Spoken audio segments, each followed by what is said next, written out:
My next guest on the HD Connection is someone who's very influential. On top of that, she happens to be very athletic as well. She was the eighth overall pick in the 2008 WNBA Draft. She's the CEO of her own clothing line, and she uses her platform to help create change. Welcome to the show, 12-year WNBA veteran, Ty Young. Ty, how's life treating you over there? Hey, life is treating me pretty good. I'm blessed to be here, with everything that's going on. Um, Blessed to have great health, so I can't complain. I know that's right. And Ty, I'm gonna jump right into this. Now, you went to the same high school as Michael Jordan in North Carolina, Laney High School. Now, growing up playing basketball, did you have a chip on your shoulder to put Laney on the map the Ty Young way? I really didn't. Hmm. I didn't think about, just the mindset of putting Laney on the map my way. I knew everyone knew of Laney because of Michael Jordan. But I was more so concerned with pursuing my dreams. And one of those was to get a college scholarship and to play in WNBA. Now, Ty, you were the first female at James-Madison to get drafted into the WNBA. Now, on your journey to that point, what were some of the hardships that you fought through? Because a lot of people see it as the end success, but the journey is what actually make us and make us think of, okay, keep pushing, keep going. I knew everything it took for me to get to this point. I guess because I was always an underdog. Even the fact of me wanting to attend JMU and one of my ultimate goals of making it to the WNBA, people were like, you won't make it to the WNBA going to James-Madison. It's a mid-major." And I felt, I was an underdog in high school, AAU, so I always had to prove that I was wrong, and I've always had to push myself. And that's just something that I think helped me throughout my career, is having that underdog mentality and having to work extra hard and having to go the extra mile to prove myself. So I think in the long run, it helped me because I never became comfortable. I never became complacent in where I was. I always wanted to do more and be better. So I think it actually helped me more so than it did harm. That's what's up, man. One of my homeboys went to James Madison. I went to Louisville, and he transferred from there. He was a quarterback, Justin Riscotti. Did you happen to know Justin Riscotti? Yeah, I know him. Okay, yeah, Jay Scott. He was at Louisville with me, man. He a cool dude.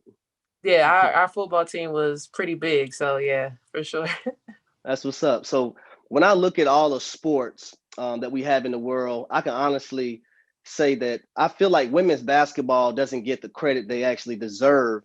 Mhm. Why do you think women's basketball isn't valued like other sports are? And how big was it for a guy like Kobe Bryant to actually be an advocate for women's basketball?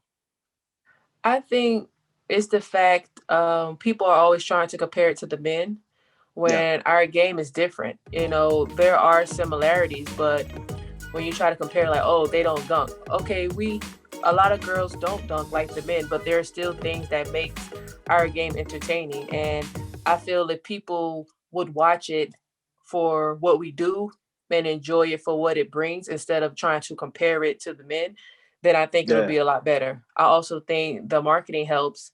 And what Kobe did was he stood out on his own and he proved, that being at the highest of the male sport, you can still support women's basketball. And that's what he did. And I think with him being who he was, it made others more comfortable with doing it. And Kobe was just that type of person. He didn't care what other people think. He did what he wanted to do, and that's just what it was. Listen, I literally know some females that will bust men's ass on that court. Yeah. I went to school with Angel McCoughtry, and we used to hoop in the sack, right? Hmm. And Angel used to dog guys, and a lot of women out there. Diana Hmm. Taurasi will bust a lot of men's when it comes to the game of basketball. But I love the game of basketball when it comes to the women's game. I love what y'all stand for. I love how y'all use y'all platform, and I just love to watch it. Now, how important is it for women to support one another, but also for men to support women as well? It's big, it's almost the same as just in the world. When we all stand together and stick together, that's when change happens. As long as we are against each other, then change will never happen. So we're supporting the guys supporting us. It's major, and at the end, that's what we need. We all need to support one another, not just in women's basketball or men's basketball, but in all sports. We're all Yeah. athletes. We all have to have the same sacrifices, the same, mentality. So I feel if we all come together and support each other, it makes the brand even bigger for both sides. Hey, one of the things I used to do, Ty, back in high school is that when our girls played, I always made sure, because me and my brother, we were the star players on the team. I always made sure I sat there and watched the girls' game and supported them 100% to let Mm, them know that I have their back no matter what, that I right. am engaged and I'm there to support them. So that it is major for both parties to support one another in a major way. And we pay attention to that, just like with some of the guys that came out to the women's games, sit courtside, that's big for us, and we see it and we pay attention to it and we notice it makes a difference when you have one person speaking on it like, oh yeah, we support the women, and it's another difference when you're actually at the games supporting us instead of just, Yeah. behind closed Yeah. doors saying, yeah, we support the women, but you've never been to a game to support. Now it's a lot of things going on in our world today, and I want to speak on our culture. Right, when you look at our culture, where do you feel um, we need to improve culturally? Supporting one another. Um, it's another thing. It's you. A lot of people talk about it, but it's another to do it. I know, for example, when all the racial injustice started and people were big on social media, like we need to support Black businesses. Um, my business was probably booming at its best during that time. Like it was phenomenal. And then, I'm only speaking from my experience after everyone started speaking about it and promoting it and saying support Black businesses, it went back down. It's Mm, almost like it's trends. Like we do it while it's popular, while everyone's talking about it, but then once we stop talking about it, we go back to our normalcy.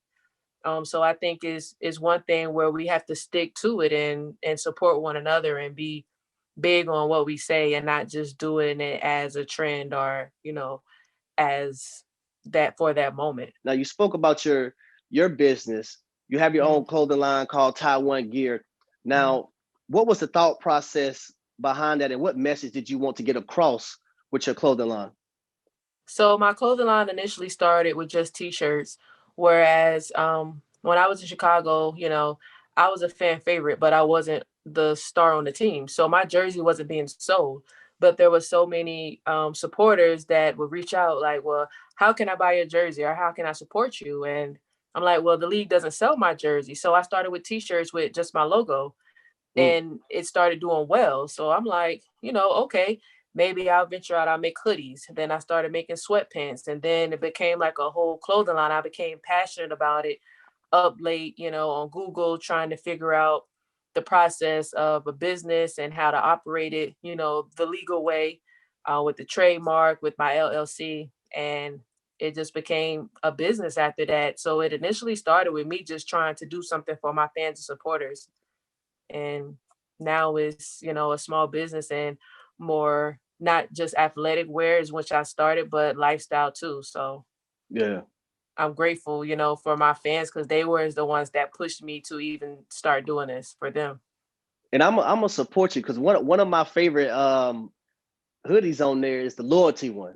I love Okay. that one. I love that one a lot because in my mind it's loyalty over royalty all day, any day. All day. Right? You know what I mean? When you're around people and they've been loyal to you their entire life, or you can meet somebody Hmm. and be around them 2 years, but they show you that loyalty on a consistent basis.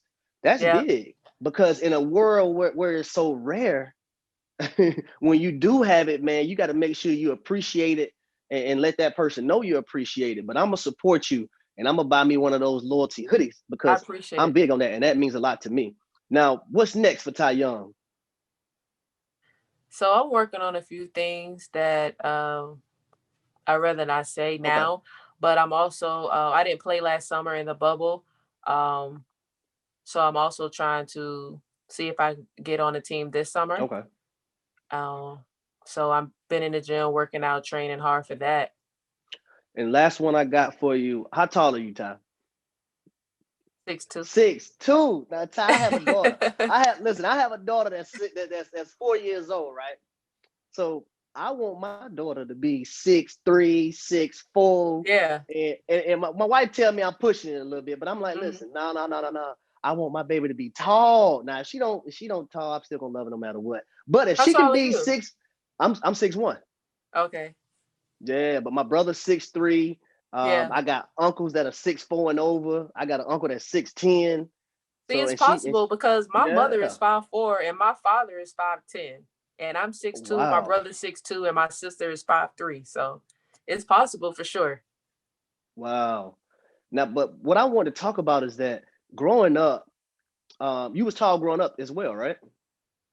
No, I actually hit a growth spurt in like high school. I was short. Oh, okay. Even when I started playing basketball, I started off playing point guard because I was short.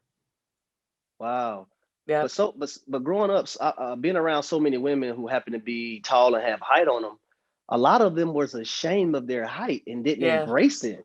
Hmm. And I was going to say that. I wanted to get your perspective on that because in my eyes, I think tall is an amazing thing. It's wonderful. It's beautiful in so many different ways. But can you speak to why or why some of the women probably were ashamed of it and didn't embrace it the way that a lot of people thought they should have? You know what I mean? I think it's a confidence factor. I think when you're at a younger age and you're so much taller and bigger than your peers, than your friends, you know, it makes you uncomfortable if you're not confident within yourself. And you have your peers, they start picking on you and they start making jokes about it. Or it's hard for you to find clothes that fit. That's one thing when I started wearing guy jeans when I hit my growth spurt in high school because I was skinny but I was long. So normal girl jeans wouldn't fit me. So I would have to get Mm. guy jeans so they would be long enough, but then they're too big. And I just think it's a factor of being confident, the self-esteem. And so Yeah. once you become confident in yourself and in your own, then it's like it doesn't matter. You embrace your height. You see the good and the great in the height that you have. And so I think that's the main factor is confidence. Very important message, confidence. Ty Young, I want to thank you for joining the HD Connection, and I wish you nothing but success in your future. And I'm 100% going to support you in your business. You have my word. For sure. Thank you so much. And I wish you the best with the rest of your podcast. All right. Thank you, Ty. For sure.